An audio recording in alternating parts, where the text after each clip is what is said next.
Good evening, I'm Dick Brennan. And I'm Alice Gaynor. Welcome to the news at 9. Tonight, the number of people hurt in the East Village explosion increased to 19. 5 of them are firefighters, and 4 of those people are in critical condition. We want to give you a live picture right now. That's what the building currently looks like at this hour. You can see just half of it is pretty much gone at this point. Incredible. It looks like the explosion took out all those bricks at the top part of the building, leaving a massive hole. And yet, as you can see, the water is still pouring down on the fire. It is still simmering at worst, and perhaps it is still going stronger underneath. Tonight, we have new video of the fire after the blast. Thick black smoke filled the air from at least 2 buildings that caught fire. One woman had to climb down the fire escape to get out of a building after the explosion. And tonight, fire officials warn about the air quality. So much smoke has made it hard to breathe in the area. We have live team coverage. We begin with Matt Kozar, who was one of the first people on the scene. Matt. Well, Alice and Dick, we don't need our masks anymore because that thick, black, suffocating smoke has cleared. So we can finally see firefighters in their ladders silhouetted against the streams of water that they are pouring into this building. They're concerned about flare-ups. It's still smoldering, and they're trying to prevent any flames from jumping to other buildings.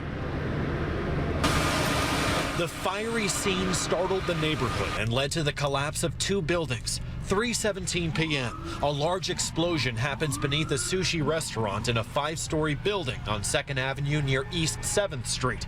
At the time, officials say workers in the basement were installing new plumbing. Initial impact appears to have been caused by plumbing and gas. Firefighters got to the scene within minutes and rushed into the inferno for rescues. They say 14 people were hurt in the blast, 4 critically.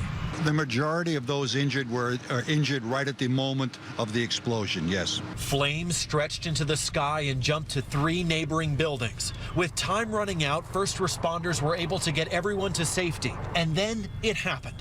3:59 p.m. Glass, bricks, and debris poured onto the street as the building collapsed, sending people running for cover. Smoke filled the streets. Only an hour before the explosion, Con Ed had been at the building for a meter inspection. Con Ed's president says it had failed inspection. We're evaluating the meter installation for a new service that was going to be installed to the building. There was also a second existing service there. So the new installation did not pass our inspection at that time, so it meant it wasn't ready for gas to be introduced.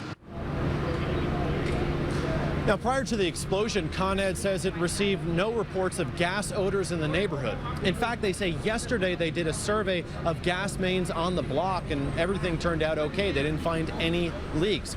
But people we spoke to this afternoon, residents and witnesses, they all told us they smelled gas. Reporting live from the Lower East Side, Matt Kozar, TV 1055. All right, Matt, thanks very much.